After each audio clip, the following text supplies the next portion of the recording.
আসসালামু আলাইকুম। নিশ্চয়ই সবাই ভালো আছেন। আলহামদুলিল্লাহ আমিও ভালো আছি।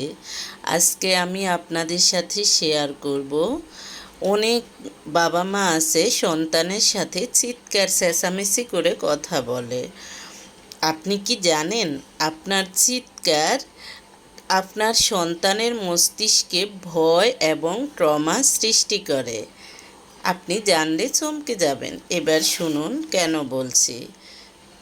শিশুর উপর এর ভয়াবহ প্রভাব পড়ে অনেক। অনেকেই বলে, তুমি এটা কেন করলে? তুমি এখনো পড়তে বসোনি? আমার কথা কেন শুনছো না? এরকম অনেক বাক্য আমরা আমাদের শিশুদের সাথে ব্যবহার করি, এবং তা প্রচণ্ড রকম চিৎকারের সাথে। অপরদিকে শিশুরা চিৎকার করবে না এমনটাই আশা করি। আমাদের বাংলাদেশের অধিকাংশ পরিবারের সন্তানরা ভুল কিংবা ছোটোখাটো অন্যায় করলে তার উপর চিৎকার করে থামিয়ে দেয়া শাসন হিসেবে দেখা হয়। কিন্তু বিশেষজ্ঞদের মতে নিউরোসায়েন্স বলেছে, চিৎকার শিশুর মনে শেখার আগ্রহ নয়, বরং ভয় আর নিরাপত্তাহীনতা তৈরি করে। শিশুদের উপর চিৎকারের তাৎক্ষণিক প্রভাব খুব খারাপভাবে কাজ করে।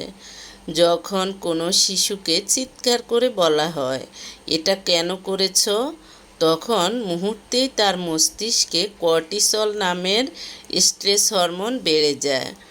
এর ফলে তার মনে ভয় জমে যায়, প্রচণ্ড চাপ বৃদ্ধি পায়, আত্মবিশ্বাসহীনতায় ভোগে শিশুটি। বারবার এমন অভিজ্ঞতা হলে শিশুটি হয়ে ওঠে ভীতু, দ্বিধাগ্রস্ত, সৃজনশীলতা ও হ্রাস পায় দ্রুত। শিশুরা ভুল করবে, দুষ্টুমি করবে, না বুঝেও অন্যায় করবে। তাই বলে তাদেরকে ধমকে চিৎকার করে থামানোর চেষ্টা করা উচিত কাজ নয়। বিকল্প পদ্ধতিতে তাদের ভুলগুলো শুধরে দিতে হবে। শিশুদের করা প্রতিটি ভুলের বিপরীতে চিৎকার না করে যদি অভিভাবক ধৈর্য ধরে বলেন, এটা এভাবে করলে ভালো হয়, তাহলে শিশুর মনে জন্ম নেয় নতুন কিছু শেখার কৌতূহল ও নির্ভরতা। এ সময় মস্তিষ্ক থেকে নিঃসৃত হয় অক্সিটোসিন ও ডোপামিন, যা ফিল করে গুড হরমোনটা, অর্থাৎ যা মস্তিষ্কে বাড়িয়ে দেয় আত্মবিশ্বাস, নিরাপত্তাবোধ এবং শেখার আগ্রহ। এই গুড হরমোনটা যখন নিঃসৃত হয়, তখন বাচ্চারা সবসময় ভালো বোধ করবে। বিশেষজ্ঞদের মতে শিশুদের সঠিকভাবে